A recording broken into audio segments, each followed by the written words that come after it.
ಸಾಂಪ್ರದಾಯಿಕ ಕೃಷಿಯಿಂದ ಕೃಷಿಯಲ್ಲಿ ಆಧುನಿಕ ತಂತ್ರಜ್ಞಾನ ಹಾಗೂ ಹೊಸ ಪ್ರಯೋಗಗಳನ್ನು ಅಳವಡಿಸಿಕೊಂಡರೆ ಉತ್ತಮ ಲಾಭ ಗಳಿಸಲು ಸಾಧ್ಯ ಎಂಬುದನ್ನು ಕೊಪ್ಪಳದ ರೈತ ವೀರೇಶ್ ಚಿರತನಾಳ ಸಾಬೀತುಪಡಿಸಿದ್ದಾರೆ.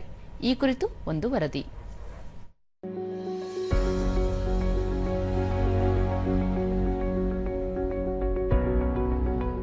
ಕೊಪ್ಪಳ ಜಿಲ್ಲೆಯ ಯಲಬುರ್ಗಾ ತಾಲೂಕಿನ ನಿಲೋಗಲ್ಲ ಗ್ರಾಮದ ರೈತ ವೀರೇಶ ಚಿರತನಾಳ ಅವರು ಸಾವಯವ ಮಾದರಿಯಲ್ಲಿ ಕೊಪ್ಪಳ ಕೇಸರಿ ತಳಿಯ ಮಾವನ್ನು ಬೆಳೆದು ಅದನ್ನು ಮುಂಬೈ, ಕೋಲ್ಕತ್ತಾ ಹಾಗೂ ಜಾರ್ಖಂಡ್ ರಾಜ್ಯಗಳಿಗೆ ರಫ್ತು ಮಾಡುವ ಮೂಲಕ ಇತರ ರೈತರಿಗೆ ಮಾದರಿಯಾಗಿದ್ದಾರೆ.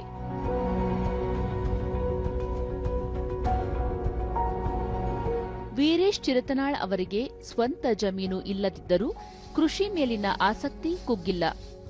ಇವರು ಶ್ರೀನಿವಾಸ್ ಜಾಲಿಹಾಳ್ ಅವರ 7 ಎಕರೆ ಮಾವಿನ ತೋಟವನ್ನು ಗುತ್ತಿಗೆಗೆ ಪಡೆದುಕೊಂಡು ಸಂಪೂರ್ಣ ಸಾವಯವ ಪದ್ಧತಿಯಲ್ಲಿ ಮಾವು ಬೆಳೆದು ಇಂದು ಉತ್ತಮ ಲಾಭ ಗಳಿಸುತ್ತಿದ್ದಾರೆ.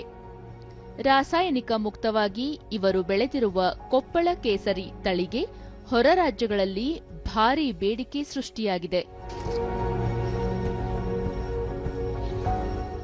ಮಾವು ಬೆಳೆಗಾರ ವೀರೇಶ್ ಚಿರತನಾಳ್ ಜೀವಾಮೃತ, ಕೊಟ್ಟಿಗೆ ಗೊಬ್ಬರ ಹಾಗೂ ಎರೆಜಲವನ್ನು ಮಾತ್ರ ಬಳಸಿ ಯಾವುದೇ ವಿಷಕಾರಿ ರಾಸಾಯನಿಕಗಳಿಲ್ಲದೆ ಮಾವು ಬೆಳೆದಿದ್ದು ಉತ್ತಮ ಬೇಡಿಕೆ ಇದೆ ಎಂದರು.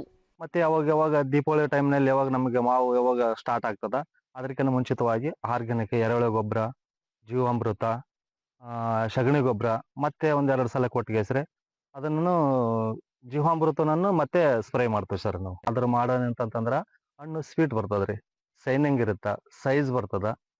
ಹಂಗಾಗಿ ನಾವು ಆರ್ಗ್ಯಾನಿಕ್ ಜಾಸ್ತಿ ಮಾಡ್ತೀವಿ.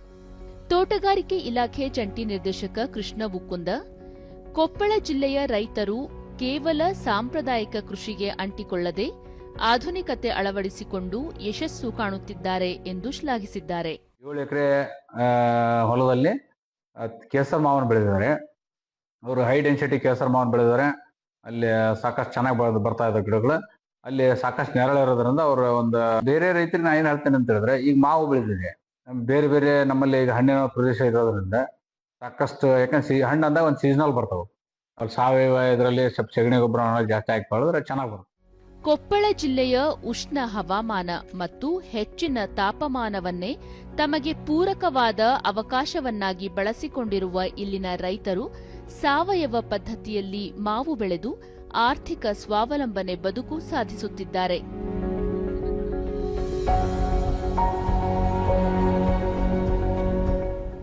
ವೀರೇಶ್ ಚಿರತನಾಳ ಅವರ ಈ ಸಾಧನೆ ಜಿಲ್ಲೆಯ ಮತ್ತು ರಾಜ್ಯದ ಇತರ ರೈತರಿಗೂ ಹೊಸ ಭರವಸೆ ಹಾಗೂ ಸ್ಫೂರ್ತಿ ನೀಡಿದೆ.